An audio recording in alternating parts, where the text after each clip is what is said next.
ஜெபிக்கிறவர்களுக்கு தரிசனம் நிச்சயிக்கப்படுகிறது. ஜெபிக்கிறவர்களுக்கு தேவநீதி கட்டாயப்படுத்தப்படுகிறது. ஜெபிக்கிறவர்களுக்கு மக்களை விட்டு பிரித்தெடுக்கப்பட்ட வாழ்க்கைக்குள்ளே வர வேண்டும் என்பது நிர்பந்திக்கப்படுகிறது. ஜெபிக்கிறவர்களுக்கு வானம் திறக்கப்படுகிறது. அப்படிப்பட்ட வானம் திறக்கும். நான் பார்வோனோடு இருப்பேன், மோசையோடு இருப்பேன். இது சரிப்பட்டு வராது. மாம்சத்தோடு இருப்பேன், ஆவியோடு இருப்பேன். ஆவியோடு உண்மையோடு இருக்கன்னா மாம்சத்தோடும் இருப்பேன், ஆவியோடும் இருப்பேன்னா உங்களுக்கு சரிப்பட்டு வராது. மோசையை விட்டு மன்னிக்கவும் பார்வோனை விட்டு வர்ற அவர்களுக்கு எந்த விதமான தேவநீதியும் காணப்படவில்லை.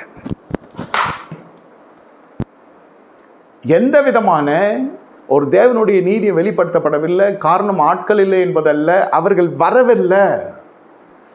உணவு அவர்களுக்கு தலையான காரியம். அடுத்தது அந்த உணவுக்காக வேலைக்கு போகணும், சாப்பிடணும் அல்ல, சாப்பிட்றதுக்காக வேலைக்கு போனவங்க. அவங்க வேறு வேலையும் தெரியாது. 430 ஆண்டுகள் ஒரே வேலை பரம்பரையாக செய்து கொண்டு வருகிறாங்க. எங்கே போய் சொல்லுகிறது? யாரிடத்துல போய் கேட்கிறது? என்னை கேட்டுக்கொண்டு தேவனுடைய ஜெபமே என்னத்தை செய்ய முடியும்? எப்பொழுது அவர்களை விட்டு வந்தார்களோ, பார்வோனையும் அவனுடைய தொழிலை விட்டு வெளியே வருகிறார்களோ, அப்பொழுது பஸ்கா அறிமுகப்படுத்தப்படுகிறது. பார்வோனோடு இருந்து நீ பஸ்கா எடுக்கிற பொழுது அது தீட்டு. பார்வோன் யார்? உலகத்தின் அதிபதி, பிசாசு, மாம்சத்துக்கு முக்கியத்துவம்.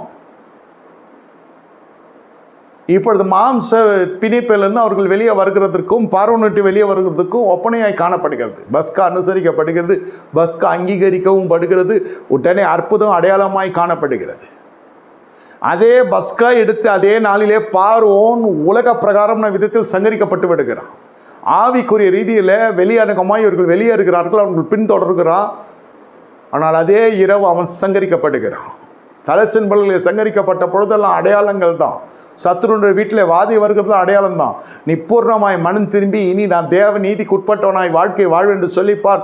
உன்னை பின்தொடர்ந்து வருகிற நோய், சாபம், பண கஷ்டம், கடன் அனைத்தையும் கர்த்தர் அழித்து போட வல்லவராக இருக்கிறார். உன் சத்துருக்கள் சங்கரிக்கப்பட்டு போவார்க்க.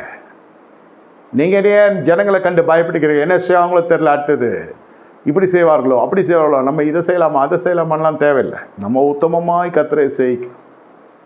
ஜபம் எல்லாரும் செய்யலாம், மாயக்காரன் செய்யலாம், பரிசேயர் செய்யலாம், மாயக்காரன் செய்யலாம், எல்லாருமே செய்யலாம், ஒன்றும் தடை இல்லை. ஆனால் நீங்கள் செய்ய வேண்டியது